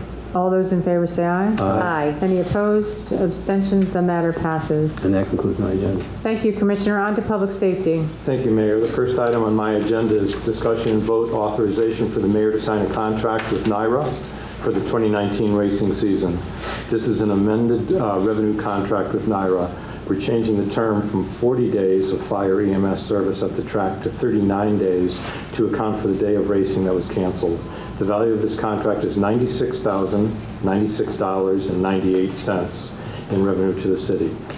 I move that the council authorize the mayor to sign an amended revenue contract with the New York Racing Association in the amount of $96,096.98. This is a motion. Is there a second? Second. Any discussion? All those in favor say aye. Aye. Any opposed? Abstentions? The matter passes. The second item on my agenda is a discussion and vote upgrade for code technicians. This is an approval of the code technician position upgrades that were a part of the fiscal year 2019 budget. These will be retroactive to January 1st, 2019, as discussed with the Finance Department. These upgrades will bring our 2 code technician positions from a grade 10 to a grade 11. This will establish parity with the position of building inspector in the building department. The current salary for this position is $43,988. The new salary will be $46,790. The increase for each position is $2,982 for a total increase of $5,964. I move that the council authorize this upgrade to the position of code enforcement technician as authorized in the fiscal year 2019 budget and distributed with the agenda. This is a motion. Is there a second? Second, I want to make sure in your motion you're saying that this is this retroactive? Yes, to the beginning of January? Yes. We need to have that. I think that has to be in your motion in order for payroll too. Oh, I mean, I know okay, you may yeah. have stated it, but you need to put that in your motion. Okay, let me restate the motion, Okay. please. I move that the council authorize this upgrade to the position of code enforcement technician as authorized in the fiscal year 2019 budget and retroactive to January 1, 2019. This was distributed with the agenda. This is a motion. Is there a second? Second. Any discussion? All those in favor say aye. Aye. Any opposed? Abstention? The matter passes. The third item on my agenda is a discussion and vote to amend Chapter 225 of the City Code with respect to parking on Israel Lane.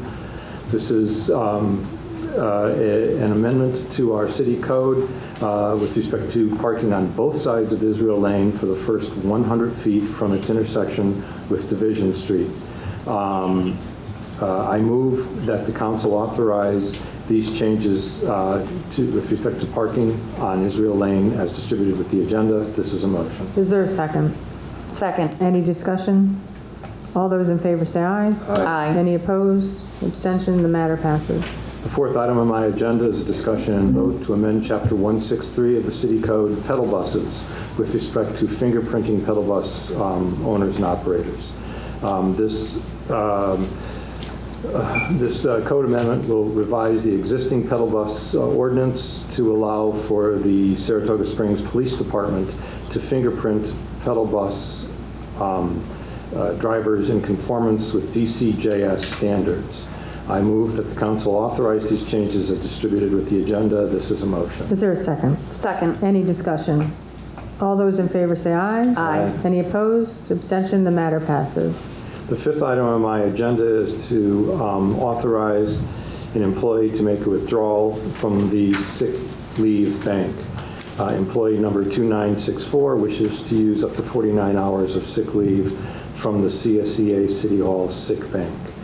I request that the council authorize a withdrawal of up to 49 hours of sick leave by employee 2964 from the CSEA City Hall sick bank. This is a motion. Is there a second? Second. Any discussion? All those in favor say aye. Aye. Any opposed? Abstentions? The matter passes. The next item on my agenda is an announcement. There's about a part-time position in the Department of Public Safety. This is a temporary and part-time position in the Department of Public Safety. The position will be entitled Public Safety Traffic Study Proposal Writer. This position was approved by the Civil Service Commission this morning. The person in this position will draft an RFP to seek a vendor to complete a comprehensive parking proposal for the city. We anticipate that the position is up to 20 hours per week and will be paid $30 per hour for up to 5 months. That's just an announcement. Then, Mayor, I'd like to add an item to my agenda this evening. It'll be another announcement, an announcement about a special city council meeting on Tuesday, August 27th at noon. We've given notice to the council, but we'd like to give the public notice. The meeting is next week. It's a special city council meeting. I would move that I be authorized to add an item, announcement, special city council meeting to my agenda. This is a motion. Is there a second? Second. Any discussion? All those in favor say aye. Aye. Any opposed? Abstention? The matter passes. Thank you. I will make the announcement. This special city council meeting on Tuesday, August 27th at noon here in the Rec Center in the City Council room. The purpose of the meeting would be to vote on approval of time-sensitive contracts with the Department of Public Safety. And that is the end of my agenda. Thank you. Thank you, Commissioner. On to supervisors. Supervisor Veach.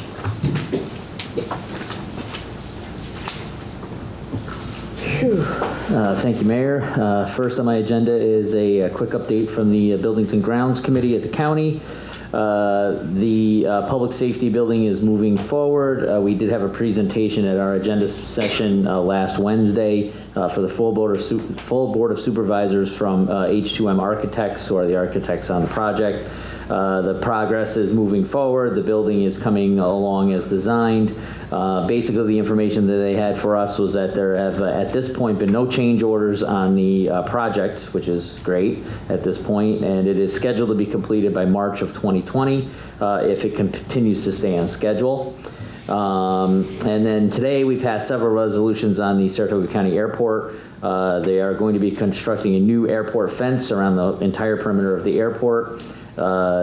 Basically, it's to try to reduce, and it should reduce, the number of wildlife that get out onto the airport apron and create safety issues for airplanes taking off and landing.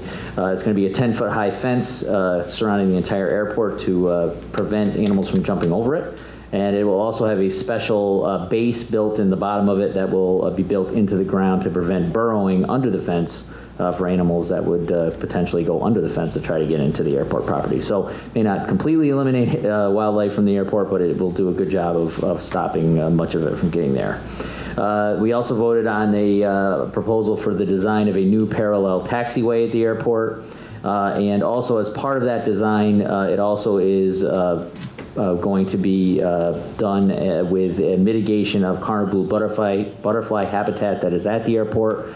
We're going to exchange land from the airport property with property in the towns of Wilton and Northumberland that are currently on county forest land. We're going to essentially cut down the trees on the county forest land, bring it down to the sand, and plant blue lupin, which should attract carnal blue butterfly to those land. The state DEC as well as the federal government has approved that mitigation plan for the county. So they're actually in the design phase of that right now, so it won't be a while until that actually gets done. But that is part of the overall master plan for the Saratoga County Airport. We're not able to mow certain parts around the runway runways, which blocks visibility for planes, and also the wildlife. They can get on the airport property. If you have grass very tall, you can't see any potential obstruction that would be in that area. So additionally, we got a report back on the other project that was really a major project back in January, but is now completed,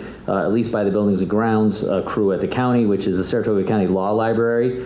That we haven't really talked about that recently, but that project is actually done and finished by the Buildings and Grounds crews who changed the area in County Building Number 3, which is the court building, to accommodate the law library. We're currently waiting on the New York courts to actually move the books from where they were in City Hall to their holding pattern, I believe, at the Lincoln Baths, down to the county to populate the area, and then we will open the law library. So they did not give us an estimated time that would be done yet, so I don't know when that's going to be, but I'll keep the council posted and the public posted as we go forward on that. I'm sure we will do some sort of a release or an event reopening the law library down at the county once it's all ready to go.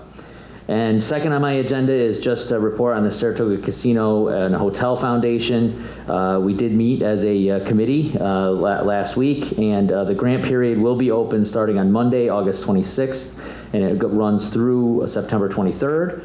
If you did send a grant in already, we're not going to cancel those, so thank you for getting it in early, but the grant period is August 26th through September 23rd. Our decisions will be made in October, and our event presentation that we do each year at the Saratoga Casino Hotel will be in late October this year. So if you're interested in applying for a grant, you can visit the website, Saratoga Casino Hotel Foundation. Just Google that and you'll find it. And we'll have the application and everything right on there for you to go ahead and make your application. So we're looking forward to getting a lot of applications this year. So with that, it concludes my agenda. Thank you. Thank you, Supervisor. Supervisor Gaston.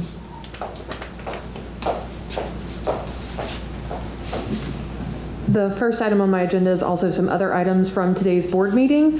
First, the county has formally implemented a lactation policy for employees, which I think is great to kind of bring us up and let employees and potential parents know what their rights and responsibilities are with regards to that, and that will be implemented as part of new employee training. Also in the Health and Social Services Committee, we discussed changing rates for special education preschool programs. Saratoga County's rates differ from a lot of the counties in the area, and we have some questions about whether that increases or reduces access to special education programs, particularly the 3 to 5 year old, so prior to them entering the school system. If anyone has any concerns about whether they've been able to access or whether they've had any difficulty, if they could contact me or another member of the committee so that we can discuss whether we need to change the rates that we have set. Additionally, the county voted to accept approximately $177,000 in state funding for early voting reforms that will allow us to use e-poll books for early voting. So at the 3 early voting sites, everyone's going to be able to vote. It's going to prevent any election fraud if there are any concerns about it, but will also allow individuals to vote without respect to their location. So it'll improve access to voting around the county. The second item on my agenda are some upcoming forums. The first one that's coming up on Thursday, full disclosure, following it is a campaign event, but that's not what I'm talking about. From 7:30 to 8:30, I will be having a forum on the impact of the legalization of adult use marijuana in Saratoga County. I've been working on the state and then the national level in figuring out how this might impact us to better advocate for our concerns on the state level as it continues to go forward and then drop back. And anyone who has any concerns is welcome to come and implement them. You will see campaign information out there, but that forum is not. It is public for anyone with any questions or concerns. Additionally, between September 20th and the 27th, I will be having a climate change and climate chaos forum to discuss the role of county government in dealing with it as we have climate refugees coming into our county. What we can do in order to prepare for that. I know that Commissioner Madigan and I have discussed some of these concerns before, and all members of the council and members of the public will be welcome. And I'm looking forward to October when I'll be having a housing forum as well. And also, can I add one note that pertains to the public comment earlier. The New York State Association of Counties and Supervisor Veach and myself have been working with school bus cameras. The New York State Association of Counties is working on a program that will save school districts and municipalities costs. Because the boundaries of the school district go beyond Saratoga Springs, it would be a county program, and we are working with them to determine how we can save money and also make sure that we are increasing safety in our schools. And we will be, we're being updated as that program rolls out, and we will be happy to update the council as well to make sure that all the school buses in our area have cameras so that it makes your job a little easier in making sure that we prevent the running past school buses. That concludes my agenda. Thank you, Supervisor. Any other business from the council? Then we are adjourned. Thank you. 1922, Babe Ruth debuts with the Yankees. WGY signs on air. Exterminator wins the Saratoga Cup, and Pinnell's restaurant opens its doors for the very first time. For 5 generations, Pinnell's has been preparing delicious Italian food, served in a comfortable, home-like setting where everyone is welcomed. 90 years of authentic Italian recipes, 90 years of the freshest ingredients, and 90 years of the finest classic Italian dishes, all made daily by hand. Pinnell's Italian Restaurant, a Saratoga dining tradition since 1922. Most cybersecurity firms deal only with prevention, the systems that block hackers and viruses. Stored Tech knows the root cause is actually good people doing bad things. So we offer a security training program which includes certifying all participants to show they understand the basics. Technology solutions for computers, networks, and phones. Stored Tech, your technology, our passion.